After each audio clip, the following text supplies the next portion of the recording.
ونصلي على رسوله الكريم أما بعد فأعوذ بالله من الشيطان الرجيم بسم الله الرحمن الرحيم قل إن كنتم تحبون الله فاتبعوني يحببكم الله ويغفر لكم ذنوبكم والله غفور رحيم.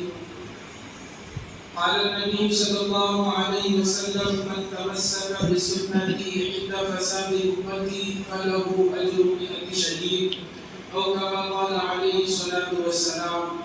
رب اشرح لي صدري ويسر لي أمري واحلل عقدة من لساني يفقهوا قولي. صدق اللہ العظیم. عزیز دوستوں، بزرگوں، اللہ تبارک و تعالیٰ نے انسانوں کی ہدایت کے لیے انبیاء علیہ السلام کو بھیجا، اور آخر میں میرے اور آپ کے ہم تمام کے نبی جناب محمد رسول اللہ صلی اللہ علیہ وسلم کو بھیجا اور اپنی لازوال کتاب آپ پر نازل فرمائی. اور اس کتاب میں اللہ تعالیٰ نے متعدد مقامات پر نبی کریم صلی اللہ علیہ وسلم کی اتباع کا حکم فرمایا.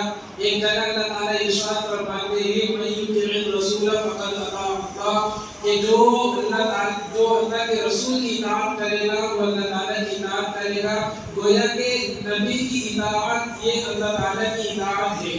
اور ایک موقع پر اللہ تعالیٰ نے نبی کریم صلی اللہ علیہ وسلم کو حکم فرمایا قل، آپ کہہ دیجئے ان کنتم تحبون اللہ، کہ اگر تم اللہ سے محبت کو چاہتے ہو فاتبعونی، تو میری پیروی کرو، میری اتباع کرو. اتباع کیا ہے؟ اتباع کہا جاتا ہے نقش قدم پر چلنا. ایک آدمی آگے چل رہا ہے اور اس کے نشان قدم پر اپنے قدم رکھ کر چلنا، یہ اتباع کہلاتا ہے.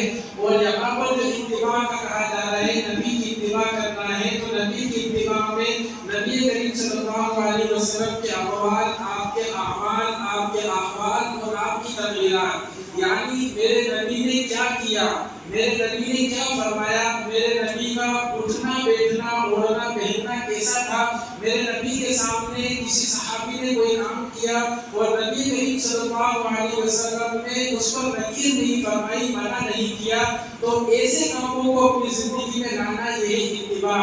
جب اتباع ہمارے اندر آ جائے گی تو اللہ تعالیٰ فرما رہے یحببکم اللہ، کہ تم اللہ تعالیٰ کے محبوب بن جاؤ گے، اللہ تعالیٰ تم سے محبت کرنے لگیں گے. اور جب کسی کو کسی سے محبت ہو جاتی ہے تو پھر وہ اپنے محبوب کو تکلیف نہیں دیتا. اسی لیے اللہ تعالیٰ فرما رہے یغفر لکم ذنوبکم. آگے جو اتباع کا نتیجہ جو ہمیں حاصل ہوگا، جو فائدہ ہمیں حاصل ہوگا، اللہ تعالیٰ گناہوں کو معاف فرما دیں گے. انہ هو الغفور الرحیم. اللہ تعالیٰ بہت زیادہ بخشنے والے، مہربان ہیں، رحم کرنے والے ہیں. آخر اتباع کی ضرورت کیوں پیش آ رہی ہے، انسان کو اتباع کرنے کا کیوں کہا جا رہا ہے، اس کو بھی ہمیں سمجھ لینا چاہیے. اس لیے کہ اللہ تعالیٰ نے انسان کی فطرت ایسی بنائی ہے کہ وہ صرف کتابوں سے کچھ نہیں سیکھ سکتا، اسے نمونہ اور آئیڈیا کی ضرورت ہوتی ہے. کوئی بھی ڈاکٹر صرف کتابیں پڑھ کر ڈاکٹر نہیں بن سکتا، کوئی بھی انجینئر صرف کتابیں پڑھ کر انجینئر نہیں بن سکتا جب تک کہ وہ پریکٹیکل اور نمونہ نہ دیکھ لے. برخلاف جانوروں کے، کہ جانوروں کی فطرت اللہ تعالیٰ نے ایسی بنائی ہے کہ انہیں کوئی نمونہ اور آئیڈیا کی ضرورت نہیں ہے. مثال کے طور پر مرغی کے بچے کو ہم لے لیں، وہ پیدا ہوتے ہی اگر اس کے سامنے دانا ڈال دیا جائے تو وہ خود بخود دانے کو کھانے لگتا ہے، چومنے لگتا ہے. برخلاف انسان کا بچہ پیدا ہوتے ہی اگر اس کو روٹی دے تو وہ روٹی نہیں کھائے گا جب تک کہ وہ ایک مدت تک اپنے ماں باپ کو روٹی کھاتے ہوئے اس کا نمونہ اور ڈیمو نہ دیکھ لے. اسی طرح مچھلی کا بچہ نکلتے ہی انڈے سے نکلتے ہی تیرنا شروع کر دیتا ہے، لیکن انسان کا بچہ پیدا ہوتے ہی چلنا شروع نہیں کر دیتا جب تک کہ وہ ایک مدت تک اپنے ماں باپ کو چلتے ہوئے نہ دیکھ لے، چلنا نہ سیکھ لے. تو یہ انسان کی فطرت ہے. یہی وجہ ہے کہ اللہ تعالیٰ نے صرف کتابیں نہیں اتاری بلکہ کتابوں کے ساتھ کتابوں کے سمجھانے کے لیے انبیاء علیہ السلام کا سلسلہ چلایا. تو ہمیں بھی نبی کریم صلی اللہ علیہ وسلم کو امتی بنایا ہے اور آپ کی اتباع کا ہمیں حکم دیا ہے. لیکن افسوس آج یہ افسوس یہ پر کہ ہم اتباع کو بھولے ہوئے ہیں اور ہم مغربی تہذیب اور مغربی فیشن کے پیچھے پڑے ہوئے ہیں. مغربی فیشن کی ہم اتنی اتباع کر رہے ہیں کہ ان کا پہننا ہم نے اپنا لیا، ان کے جیسے بال ہم نے اپنا لیے، ان کے جیسے اٹھنے بیٹھنے کو ہم نے اپنا لیا ہے، حالانکہ ہماری ترقی، مسلمانوں کی ترقی مغربی تہذیب میں نہیں ہے۔ مفتی تقی عثمانی دعوت برکاتہ ہم نے واقعہ لکھتے ہیں کہ میں ایک بہت زمانے پہلے ہوائی جہاز سے سفر کر رہا تھا، تو میرے بازو والی سیٹ پہ ایک صاحب بیٹھے ہوئے تھے جو مسلمان ہی تھے، اور دیر تک بیٹھنے کی وجہ سے ہم میں بے تکلفی ہو گئی۔ جب بے تکلفی ہو گئی تو ہماری ادھر ادھر کی باتیں بھی ہوئی، اور پھر جب کھانا آیا تو کھانا انہوں نے وہی سیدھے ہاتھ میں چھری پکڑی اور الٹے ہاتھ میں کاٹا اور چمچ، جیسا کہ مغربی تہذیب والے یورپ والوں کا کلچر ہے کہ وہ سیدھے ہاتھ میں چھری لیتے ہیں، سیدھے ہاتھ میں چھری لیتے ہیں اور الٹے ہاتھ سے چمچ اور کانٹا پکڑ کر وہ کھاتے ہیں۔ تو انہوں نے بھی کھانا شروع کرا، تو میں نے ان سے کہا کہ یہ کیا کر رہے ہیں، یہ سنت کے خلاف ہے، ہمارا جو طریقہ ہے وہ سیدھے ہاتھ سے کھانے کا ہے۔ تو اس پر وہ غصہ ہو گئے، کہنے لگے کہ آج ہم اسی لیے ترقی نہیں کر پا رہے ہیں کہ چھوٹی چھوٹی چیزوں پر علماء نے اس امت کو گمراہ کر رکھا ہے، پکڑ رکھا ہے کہ یہ مت کرو، یہ مت کرو، کھڑے ہو کر پیشاب مت کرو، الٹے ہاتھ سے مت کھاؤ، اسی وجہ سے ہم ترقی نہیں کر پا رہے ہیں۔ مغربی قوم کو دیکھو کہ کس طرح وہ آگے نکلتی جا رہی ہے۔ جب انہوں نے یہ بات حضرت کے سامنے رکھی تو حضرت نے فرمایا ماشاءاللہ آپ تو بہت مدت سے مغربی تہذیب کو اپنائے ہوئے ہیں، الٹے ہاتھ سے کھانے کھا رہے ہیں اور ان کے فیشن کو اپنے لیے ترقی سمجھتے ہیں، تو آپ کی کتنی ترقی ہو گئی، آپ کتنا آگے نکل گئے۔ پھر اس کے بعد حضرت نے ان کو سمجھانے کے لیے قصہ سنایا کہ ایک گاؤں میں ایک بوجھ بزرگن رہا کرتا تھا۔ بوجھ بزرگن ایسے آدمی کو کہا جاتا ہے جو سمجھدار نہ ہو لیکن اپنے آپ کو سمجھدار بتلائے، لوگ اسے سمجھدار سمجھیں۔ تو ایک قصہ انہوں نے بیان کیا کہ گاؤں میں ایک بزرگ گزرتا تھا، یعنی وہ آدمی اپنے آپ کو سمجھدار سمجھتا تھا، سمجھدار تھا نہیں۔ تو اس گاؤں میں ہوا ہے کہ ایک شخص کھجور کے درخت پر چڑھ گیا۔ کھجور کا درخت بہت بڑا ہوتا ہے، بہت لمبا ہوتا ہے، تو وہ شخص چڑھ تو گیا لیکن اسے سمجھ میں نہیں آ رہا کہ میں نیچے کیسے اتروں۔ تو اس نے بچاؤ بچاؤ چلایا، پبلک وہاں جمع ہو گئی، گاؤں کے لوگ جمع ہو گئے، لیکن کسی کو بھی سمجھ میں نہیں آ رہا کہ اسے اتارے کیسے۔ تو کسی نے کہا کہ وہ جو سمجھدار شخص ہمارے گاؤں میں ہے اس سے پوچھو کہ اس شخص کو ہمیں درخت سے کیسے اتارنا ہے۔ سب لوگ اس کے پاس گئے اور اس نے تھوڑی دیر سوچا اور سوچنے کے بعد کہا کہ ایک رسہ لو اور رسہ لے کر اس کی طرف پھینکو اور اس سے کہو کہ اس سے اپنی کمر باندھ لے مضبوطی سے اور پھر تم سب مل کر اس رسے کو کھینچو۔ چنانچہ گاؤں والوں نے یہی ترکیب اپنائی اور ایک رسہ پھینکا، اس شخص نے رسہ باندھ لیا اور پھر سب نے مل کر رسے کو کھینچا، اس کے ہاتھ چھوٹ گئے تو وہ اتنی اونچائی سے نیچے گرا اور گرتے ہی مر گیا۔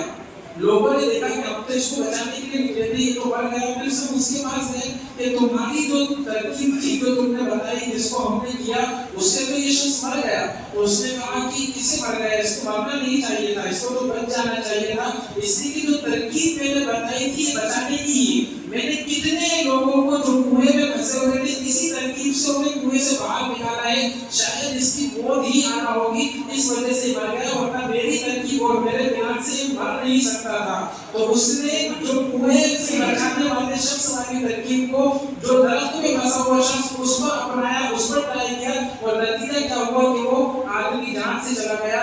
آج ہم مغربی تہذیب کو اپنے لیے ترقی سمجھ رہے ہیں اور اس مغربی تہذیب کو اپنا رہے ہیں، یہ مغربی تہذیب کبھی بھی ہمیں ترقی نہیں دے سکتی۔ ایک لا الہ الا اللہ محمد رسول اللہ کہنے والا شخص اگر سر سے لے کر پاؤں تک پورے حصے میں مغربی تہذیب کو اپنا لے، ان کے کلچر کو اپنا لے، پھر بھی وہ کامیابی اور ترقی کو نہیں پہنچ سکتا۔ ہماری ترقی صرف اور صرف سنت کو اپنانے میں ہے، اللہ تعالیٰ اور اللہ تعالیٰ کے نبی کی سنتوں کو اپنانے میں ہے۔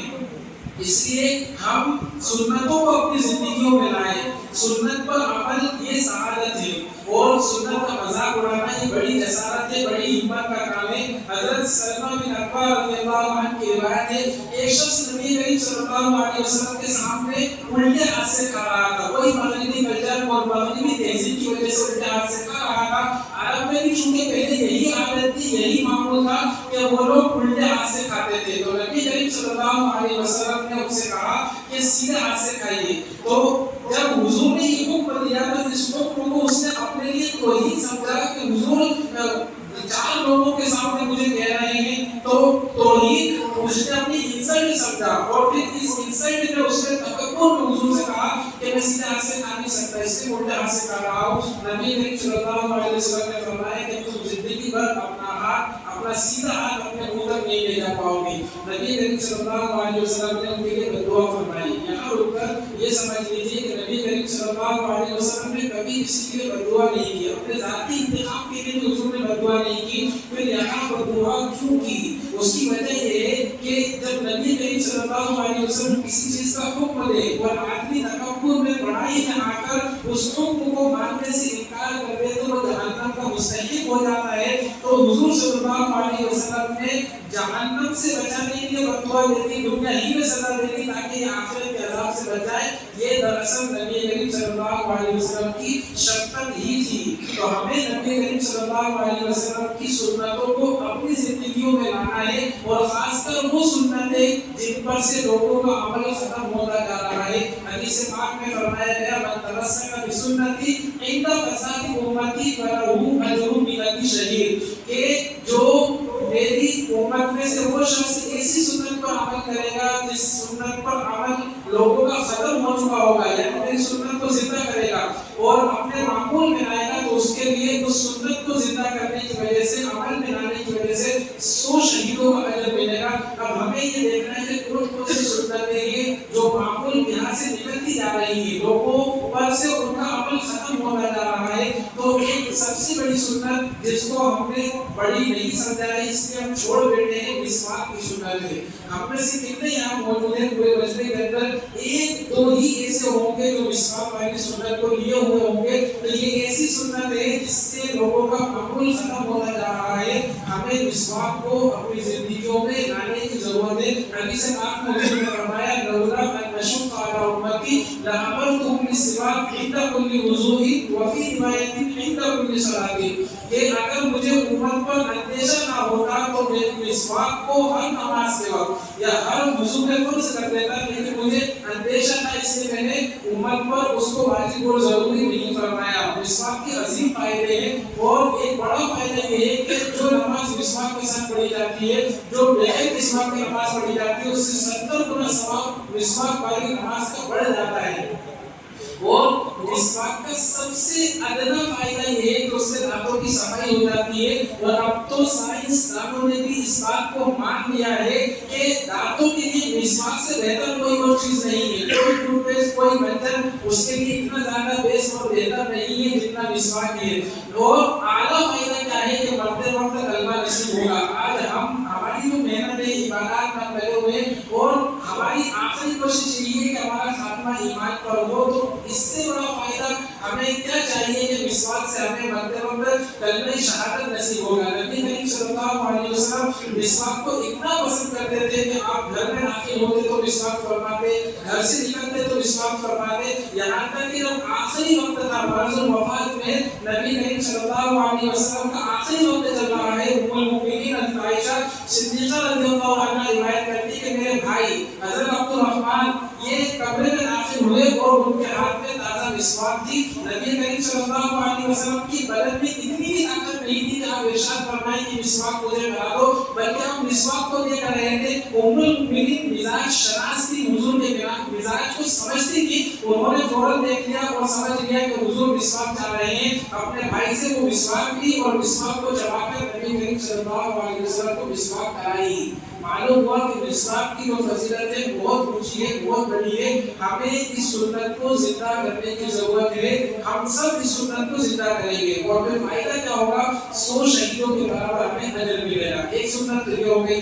دوسری سنت ہم دیکھیں تو حضور سے جو منقول معصور دعائیں ہیں، یہ نبی کریم صلی اللہ علیہ وسلم کی نبوت اور رسالت پر دلیل ہیں۔ اگر ہم ان دعاؤں کی گہرائی میں، کھانا کھانے کی جو دعا ہے، کھانے کے بعد کی دعا ہے، سونے کے بعد کی سونے کی دعا ہے، صبح اٹھنے کی جو دعا ہے، اگر ہم ان پر غور کریں تو یہ خود نبی کریم صلی اللہ علیہ وسلم کی نبوت اور رسالت کی دلیل ہے۔ ورنہ آدمی اپنے ذہن سے ایسا اتنا جامع نہیں مان سکتا۔ مثال کے طور پر اگر ہم سو کر اٹھنے کی دعا دیں تو الحمدللہ الذی احیانا بعد ما اماتنا والیہ النشور، اس کا مطلب یہ ہے کہ ہم اللہ تعالیٰ کا شکر ادا کر رہے ہیں کہ جس نے ہمیں سو جانے کے بعد دوبارہ اٹھایا، اس کا اللہ تعالیٰ کا شکر ہو گیا۔ ورنہ یہ بھی ہو سکتا ہے انسان سوئے اور مر جائے، جیسا کہ ہم دیکھتے ہیں